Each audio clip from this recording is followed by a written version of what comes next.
RBI reserve bank of India कुछ बहुत सारे नए रूल ले आ रहे हैं। लगभग 10 नए ऐसे नए रूल लेके आ रहे हैं। फ्रॉम 2026 अप्रैल 1 से 10 ऐसे नियम ला रहे हैं जो आप सभी के जीवन में बहुत ज्यादा प्रभाव डालेंगे। It will going to effect each and every citizen of India.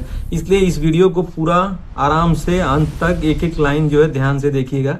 इस वीडियो में मैं कुछ ऐसी चीजें नहीं बताने वाला हूं जो वेस्ट है। सारी चीजें आपके लिए जरूरी हैं और एक एक पॉइंट जो इसमें बताया जाएगा सब पर ध्यान दीजिएगा। और नहीं ध्यान देंगे तो बाद में ये होगा कि कुछ पैसे जब आपके अकाउंट से कट जाएंगे या बहुत ज्यादा हैवी पेनल्टी लग जाएगा, फिर आप रियलाइज करोगे कि आपने ये वीडियो क्यों मिस कर दिया। और सारे रेफरेंसेस जो है मैं आपको वीडियो के लिंक के नीचे डाल दूंगा ताकि आप हर चीज को अगर आप खुद भी वैलिडेट करना चाहते हैं तो खुद भी वैलिडेट कर सके। तो आइए शुरू करते हैं एक एक करके कि क्या क्या नए चेंजेस जो है आरबीआई 1 अप्रैल 2026 से लाने वाला है।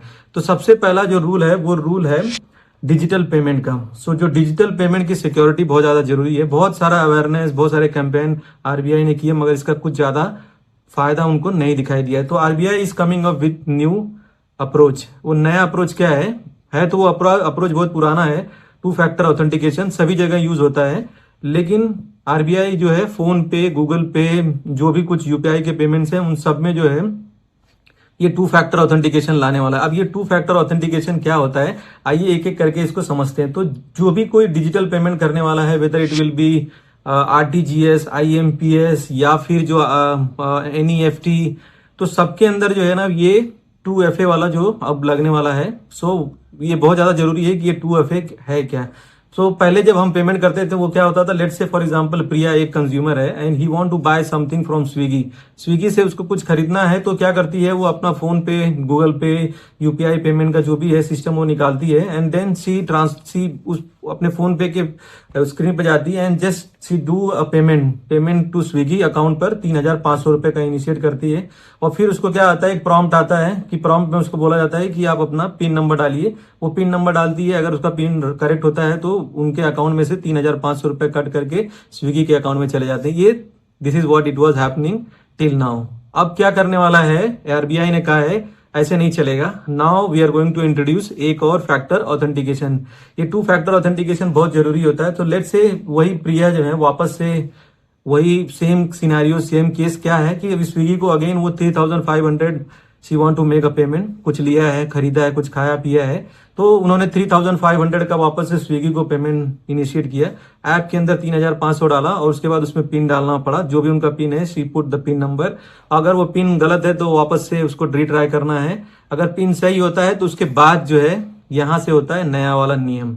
उसके बाद जो है उनके अकाउंट पर का जो एसएमएस है, उनके एसएमएस जो रजिस्टर्ड मोबाइल नंबर, उस पर एसएमएस का ओटीपी आएगा और जो भी उसका ओटीपी रहेगा she need to put that OTP number. और अगर वो ओटीपी नंबर सही होता है तो फिर जा करके अकाउंट में से 3,500 कट करके स्विगी के अकाउंट में जाएंगे और वो सक्सेसफुल नोटिफिकेशन जो है प्रिया के पास पहुंच जाएगा एंड वॉट एवर सर्विसेज और products she wanted to order from Swiggy वो उनके यहाँ पर जो है डिलीवर हो जाएगी। तो ये जो एसएमएस, ओटीपी और ये जो है ना ये 2 factor authentication, this is the new addition that RBI has enforcing from 1 April 2026। तो होपफुली मैं ये समझता हूं कि आपको ये पहला वाला जो नियम है इन्होंने जो लगाया है 2 फैक्टर ऑथेंटिकेशन वाला, ये आपको समझ में आ गया होगा। ये बहुत सिंपल है and this is very good for the security purpose, तो इसमें कोई दिक्कत नहीं है। अब दूसरा रूल जो है वो आ गया एटीएम विड्रॉवल पर। एटीएम विड्रॉवल्स के ऊपर पहले भी रूल था कि अगर आप पांच अगर विड्रॉवल्स करते हैं, डेबिट कार्ड का विड्रॉवल करते हैं एटीएम में जा करके, तो उसके ऊपर कोई चार्जेस नहीं लगेंगे। लेकिन 5 से ज्यादा अगर करते हैं तो 21 रुपए आपके अकाउंट में से जो है कट जाएंगे प्लस जीएसटी। ठीक है, ये रूल था पहले भी, पर इसमें कुछ ट्विक किया गया ये रूल में। अब आइए उसको पहले समझ लेते हैं। तो मान लीजिए अगर कोई कंज्यूमर है रमेश ने क्या किया, एक इनिशिएट किया पेमेंट करना, ठीक है, और वो उनके अकाउंट में से उन्होंने अपने एटीएम में से विड्रॉ किया। एक बार जाकर के 1,000 रुपए, फिर दूसरे दिन जाकर के 2,000 रुपए, तीसरे दिन जाकर के 3,000 रुपए, चौथे दिन जाकर के 4,000, जो भी 4,000, 5,000 रुपए, फिर उसके बाद 5वें दिन जाकर के उन्होंने 500 रुपए निकाला। अब उनका 5 ट्रांजेक्शन जो है कंप्लीट हो गया।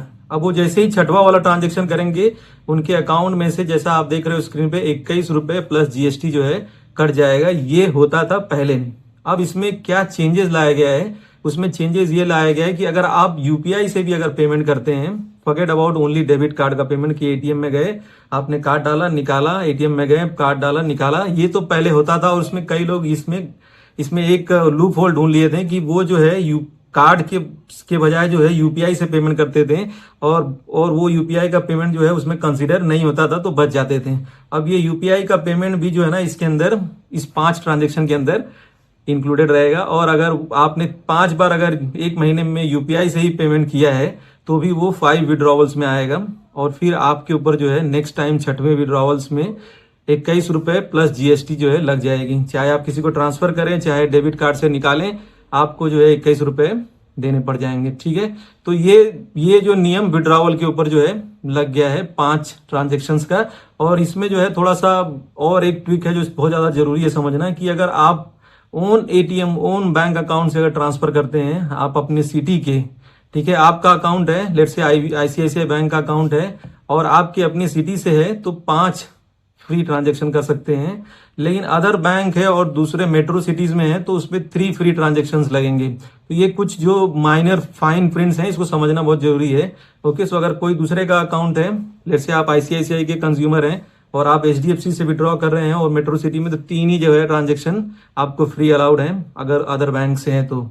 सो इस तरह से जो है ये विड्रॉवल के ऊपर जो है आप समझ गए होंगे कि 5 ट्रांजेक्शन से ऊपर अगर होता है, चाहे वो यूपीआई हो, आईएमपीएस हो या फिर वो चाहे डेबिट कार्ड से विड्रॉवल हो, सबके ऊपर जो है 5 के ऊपर आप अगर गए तो 6वें पर आपको जो है चार्जेस लग जाएंगे। This is the important point that you should note. अब उसके बाद जो है अगर मान लीजिए आप कोई फेल ट्रांजेक्शन करते हैं, तो आप देखिए जो स्टेप 3 जो सिनेरियो 3 है उसमें अगर आप लेट्स से आप कोई एटीएम से विड्रॉ करने गए हैं और उसमें आप अपना पेमेंट करने, आपने जो है अपना एटीएम कार्ड डाला और वहां से आप पेमेंट करने के लिए डेबिट कर रहे हैं, 5,000 रुपए निकाल रहे हैं।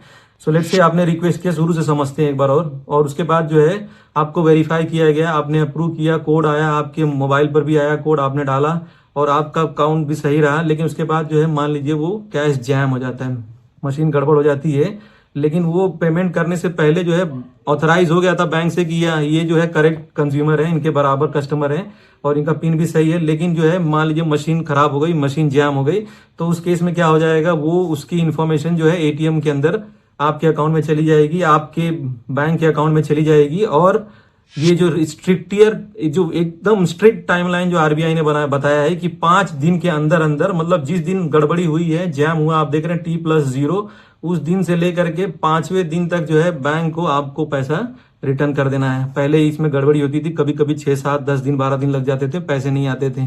लेकिन अब जो है 5 दिन से ज्यादा, अगर जिस दिन आपकी गड़बड़ी उसके बाद 5 वर्किंग डेज के बाद अगर कभी पैसा आपको नहीं आता है तो हर दिन जो है 100 रुपीज की पेनल्टी लगेगी बैंकों को।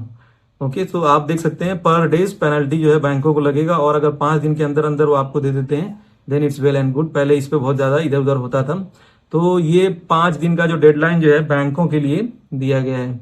तो ये हो गए तीसरा जो सबसे बड़ा जो नियम चेंज। ओके, सो ये पेनाल्टी स्ट्रिक्टर पेनाल्टी जो लगाया गया है सभी बैंकों के ऊपर। अगर 5 दिन के अंदर अंदर जो भी रिफंड आपको करना है, आपने रिफंड नहीं किया कंज्यूमर को, तो आपके ऊपर पेनाल्टी लग जाएगा।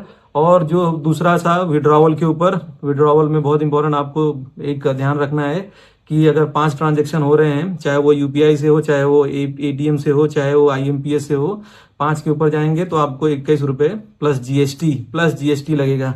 ओके, तो ये 3 नियम। चौथा जो मेजर चेंजेस जो आने वाले हैं, ओके, वो बहुत बहुत इंपॉर्टेंट है। इस चीज को बहुत ध्यान से सुनिएगा और इसमें आपसे जो है आरबीआई फीडबैक भी मांग रहा है, because this is a propose RBI और ये अभी तक सोल्यूशन इंप्लीमेंट नहीं किया गया है। तो क्या है ये प्रपोज सोल्यूशन, तो आइए समझते हैं कि जो national cyber crime reporting portal है, ठीक है, तो मैं कुछ आपको आंकड़े देने वाला हूँ। इस जो whatever the data that I am going to share with you, ये बहुत इंपॉर्टेंट डेटा है। और इसके अनुसार जो है 2021 से लेकर के 2025 तक कितने फ्रॉड हुए हैं डिजिटल पेमेंट्स के अंदर, उसके जो है यहाँ पे इंफॉर्मेशन दी गई। तो ईयर 2021 में आप देखेंगे number of fraud reported by NCRP, okay, national cyber crime reporting जो है पोर्टल, उसमें जो ये रिपोर्ट किया गया था 2021 में कुल नंबर ऑफ फ्रॉड्स थे 2.6 लाख। और कुछ कुल वैल्यू जो थी, टोटल नंबर ऑफ फ्रॉड की वैल्यू थी 521 करोड़। उसी तरह 2022 में इट वाज 6.9 लाख्स और 2290 करोड़ पैसे जो है फ्रॉडस्टर और स्कैमर्स ने, बहुत ही जो जो ईमानदार लोग थे या फिर एल्डरली लोग थे या डिसेबल्ड लोग थे, उन सभी के अकाउंट्स में थे, ये स्कैम किया गया। लेकिन आप जैसे जैसे देखेंगे डेटा, जब 2024 में देखेंगे तो 24 लाख से ज्यादा जो है ये फ्रॉड जो है रिपोर्ट हुए हैं एनसीआरपी में, और जो वैल्यू थी वो 22,848 करोड़। और वही जो आप 2025 में देखेंगे तो नंबर ऑफ फ्रॉड 28 लाख और टोटल वैल्यू जो है 22,931 करोड़ रुपए जो है लोगों के अकाउंट में से निकाल लिए गए हैं। अब ये वैल्यू जो है आप देखेंगे, ये फ्रॉड जो है 2021 से लेकर के 2025 में ये 20, 30, 40 गुना जो है बढ़ गया है। 521 से लेकर के 2,931 करोड़ रुपए तक का फ्रॉड होने लगा है लोगों के अकाउंट से, स्कैम होने लगा है, फ्रॉडस्टर होने लगे, और ये दिन ब दिन बढ़ता ही जा रहा है। तो इसको जो है कंट्रोल करने के लिए आरबीआई ने एक सोल्यूशन प्रपोज किया है, और वो प्रपोज सोल्यूशन ये है कि जब भी आप आईएमपीएस से पेमेंट करेंगे, RBI has proposed 1 hour of pause. मतलब जब let's say I am transferring a money to my friends account, ठीक है, और वो फ्रेंड को मैं 10,000 रुपए अगर भेज रहा हूँ, 10,000 रुपए याद रखिएगा, 10,000 रुपए अगर मैं भेज रहा हूँ तो वो ट्रांजेक्शन है जो है रुक जाएगा अगर वो व्हाइट लिस्टेड अकाउंट नहीं है तो।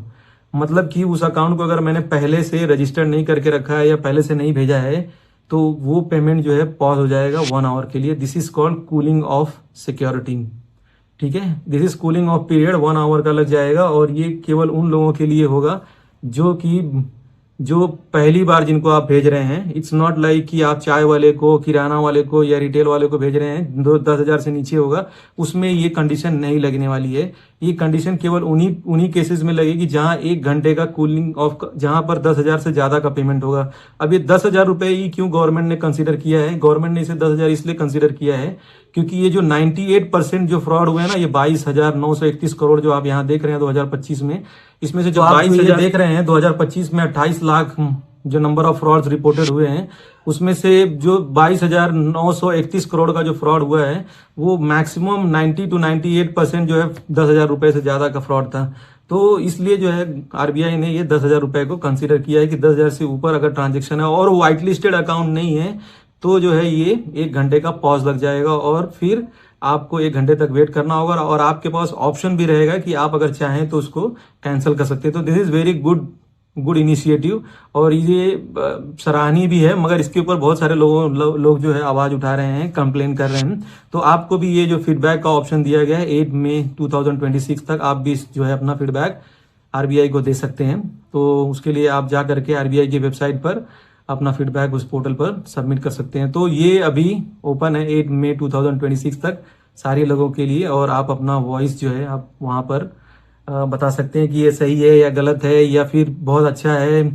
तो ये this is very nice move as per me, but बहुत सारे बैंक जो हैं वो कंप्लेन कर रहे हैं क्योंकि उनके बैंक के इंफ्रास्ट्रक्चर वो उनको चेंज करने होंगे, उसके अंदर बहुत सारे अपग्रेड करने होंगे, there are lot of technology initiative और मॉडिफिकेशन उनको करना होगा, और उसके वजह से उनके they will have some impact from money perspective. So ये चेंज जो है अच्छा है या बुरा है या गलत है, ये आप मुझे कमेंट बॉक्स में बताएंगे। और अगर आपको सही नहीं लग रहा है तो प्लीज आप इस वेबसाइट पर जाइए, आरबीआई के पोर्टल पर जाइए और अपना फीडबैक और अपने जानकारी जरूर रखिए, क्योंकि RBI want to listen from you कि आपकी क्या राय है। ओके, सो ये चौथा सबसे बड़ा चेंज जो है आरबीआई ने ले आया है, और ये this is only for 10,000 rupees, और उसके ऊपर जो है जितने भी ट्रांजेक्शन होंगे उनके लिए ये नहीं है। और आपको पढ़ना भी है तो आप हिंदुस्तान टाइम्स की जो मैं लिंक उसमें रख दूंगा, वहां पर आप जा करके जरूर पढ़ लीजिए। और सबसे मेन जो हो चेंजेस आ रहे हैं, ये मेन तो नहीं, बाकी सब भी बहुत ज्यादा इंपॉर्टेंट हैं जो 4 मैंने बताए हैं, और सबसे जरूरी एक और चीज है जो आपको ध्यान रखना है, वो 25 लाख वाला है। तो ये 25 लाख के ऊपर अगर क्यूमुलेटिव अगर आप ट्रांसफर करते हैं, डिपॉजिट करते हैं, 1 लाख 2 लाख 3 लाख रुपए का डिपॉजिट करते हैं अपने अकाउंट में, पेमेंट डलवाते हैं, या सैलरी आती है या कुछ भी क्रेडिट होता है या कहीं से आपके पास पैसा आता है, तो अगर वो 10 लाख रुपए तक जाता है तो इट्स ओके। मतलब ऐसे नहीं है कि 10 लाख भी उनकी इंक्वायरी नहीं होगी या बैंक उनकी जानकारी नहीं मांगेंगे, मगर 10 लाख तक जो है वो फ्लैग नहीं होगा, मगर 10 लाख से ऊपर जब ट्रांजैक्शन जाता है तो अब जो है आरबीआई एक डैशबोर्ड की तरह जो है सारी चीजों की मॉनिटरिंग करने वाला है।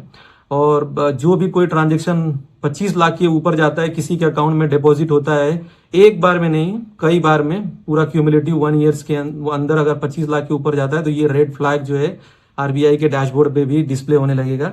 और देर विल बी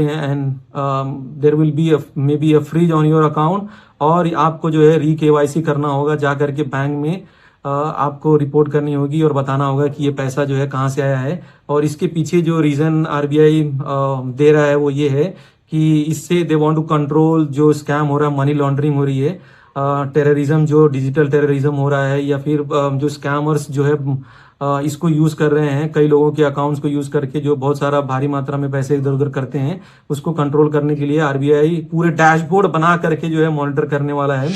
तो ये चीज जो है आप इसके ऊपर ध्यान रखिएगा। तो ये पांच जानकारियां मैंने आपको दी, one of the most important, it's not only one of the most important, ये सारी की सारी जानकारियां बहुत ही इंपॉर्टेंट है, और इन सबको जो है एक एक करके पूरा वापस से आप वीडियो को देख करके समझ सकते हैं, और पूरा नोट करके रखिए और इसको हमेशा अपने ध्यान में रखिए, क्योंकि this is going to impact your pockets, impact your money, और आपके जेब में असर डाल सकता है। तो ये रहे अब तक के 5 नियम जो मैंने बता दिए, और भी 5 नियम है, तो अगला वाला वीडियो जरूर आप देखिएगा, क्योंकि उसमें मैं आपको अगले और 5 जो नियम चेंज कर रहा है आरबीआई, और या इम्प्लीमेंट कर रहा है फ्रॉम 1 अप्रैल 2026 से कर दिया है, वो अभी आपको पता चल जाएंगे। ओके, सो जय हिंद, जय भारत। और ये वीडियो को शेयर, लाइक और सब्सक्राइब करना मत भूलिए, क्योंकि मेरे जितने भी विजिटर्स हैं वो बहुत लोग वीडियो तो देख ले रहे हैं पर सब्सक्राइब नहीं कर रहे हैं। तो सब्सक्राइब करना बहुत जरूरी है, क्योंकि सब्सक्राइब करेंगे तो इस तरह की जानकारी आपको और भी हम दे सकते हैं। Thank you very much.